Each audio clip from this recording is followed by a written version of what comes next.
L'AFD et le rectorat organisaient ce matin une session plénière de restitution des assises du numérique 2022. Un an après l'élaboration d'une feuille de route départementale, l'heure du bilan a sonné. Il y a près de 60% des actions qui avaient été élaborées dans cette feuille de route qui aujourd'hui sont soit achevées, soit en cours de mise en œuvre. Donc ça veut dire qu'il y en a encore environ 40% qui restent à démarrer. Mais donc ça veut dire qu'il y a quand même une très belle dynamique qui est à l'œuvre et parmi les réalisations qu'on peut retenir, on sait qu'il y a le déploiement d'un certain nombre de lieux aujourd'hui qui accueillent du public pour le familiariser à l'usage des services numériques.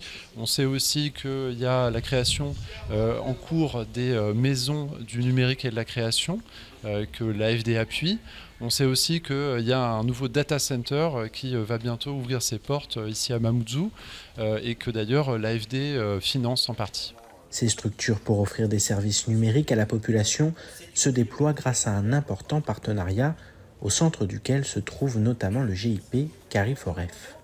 Ces espaces, en fait, on les met en place en partenariat avec souvent la commune. Donc c'est la commune qui est demandeur, on va dire comme ça, qui est demandeur.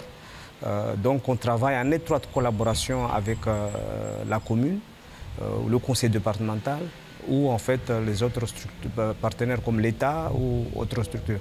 En tout cas, on n'y va jamais seul. L'idée aussi en fait c'est que on puisse en fait travailler dans un partenariat qui est très fort pour pouvoir apporter ensemble en fait une offre de services numériques à la population, en fait, dans les lieux d'habitation de la population. Parce qu'on sait qu'à Mayotte, on a des difficultés de mobilité sur tous les territoires. Donc maintenant, il faut aller vers la population pour les accompagner, les aider à ces usages aujourd'hui qui sont essentiels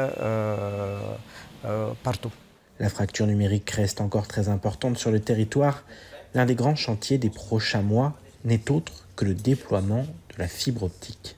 On est en pleine consultation, on est vraiment au tout début, donc on va choisir un délégataire cette année qui sera en charge en fait du déploiement de la fibre optique. Ce n'est pas le département lui-même qui va avec ses équipes déployer la fibre optique, ce sera un professionnel à qui on donnera en fait l'objectif de relier 70 000 locaux, l'ensemble des locaux, les rendre éligibles à la fibre optique et ceci sur un calendrier qui va s'étendre probablement de 2023 jusqu'à 2026. Si les choses avancent incontestablement, il faudra donc encore s'armer de patience pour jouir du très haut débit à Mayotte.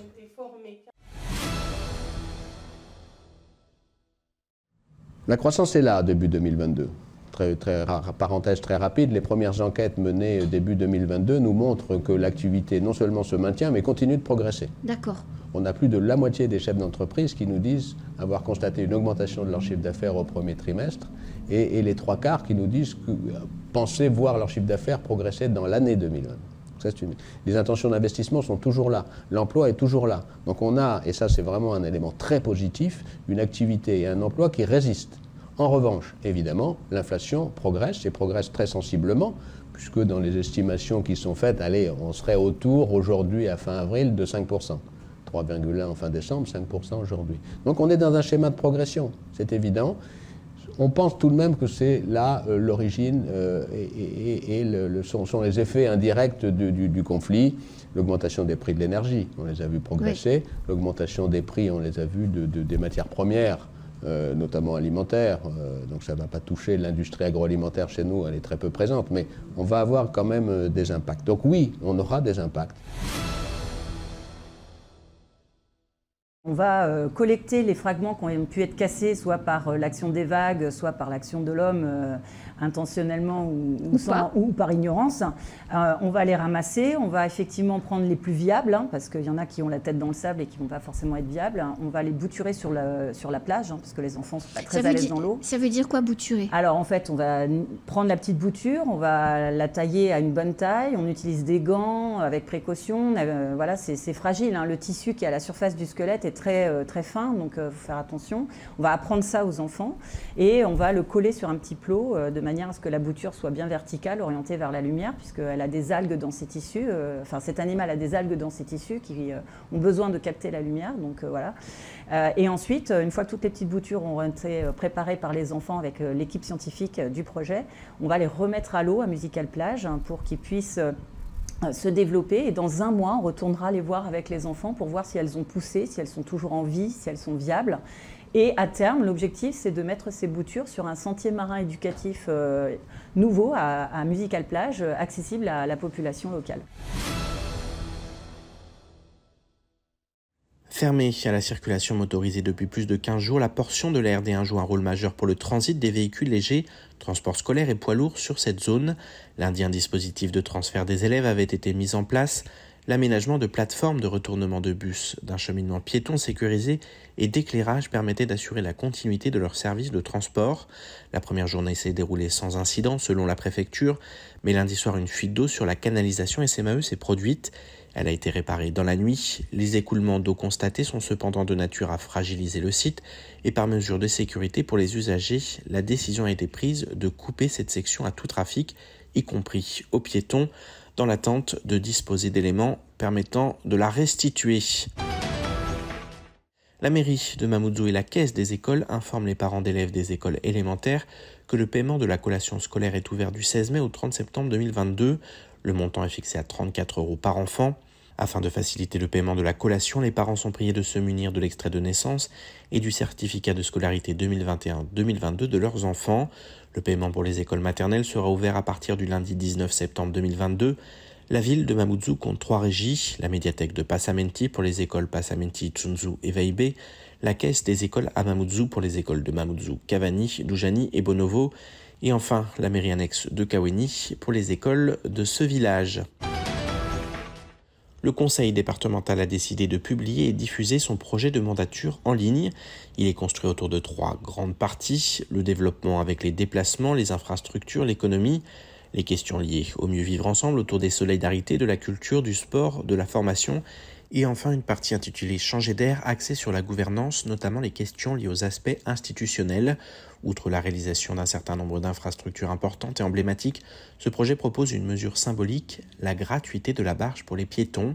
Le conseil départemental souligne aussi certains projets comme les 2 nouveaux amphidromes dès 2023, la création de 3 lignes de transport en commun en site propre, le développement des infrastructures numériques, le renforcement de l'économie circulaire ou encore la création d'un véritable agenda culturel.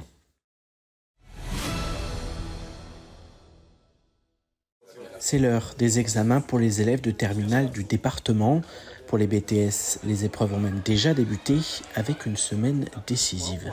Alors les épreuves de BTS ont commencé le vendredi qui précédait la rentrée pour la section commerce international et nous sommes sur les examens épreuves écrites pour les BTS SAM, service d'appui managérial, gestion de la petite et moyenne entreprise et commerce international, toute cette semaine en fin d'après-midi pour les épreuves écrites.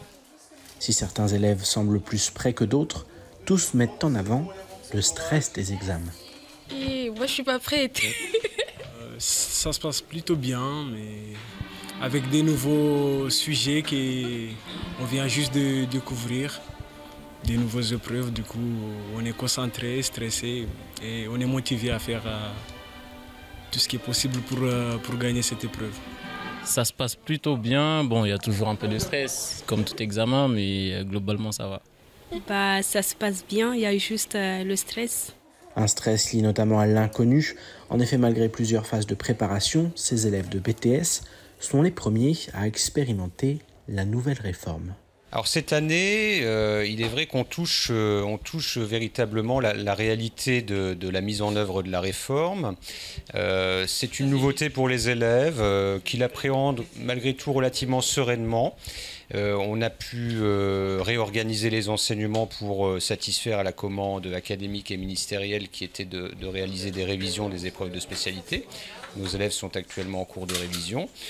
Ils ont également eu le stage de réussite qui leur a permis pendant les vacances de se préparer à ces échéances. Donc je dois dire qu'effectivement, on peut parler de nouveautés dans la mise en œuvre, mais avec des élèves qui sont prêts. Les épreuves de fin d'année sont bel et bien là. Demain matin, le recteur lancera d'ailleurs au lycée de Chirongui le début des épreuves de spécialité du baccalauréat général, STMG et ST2A.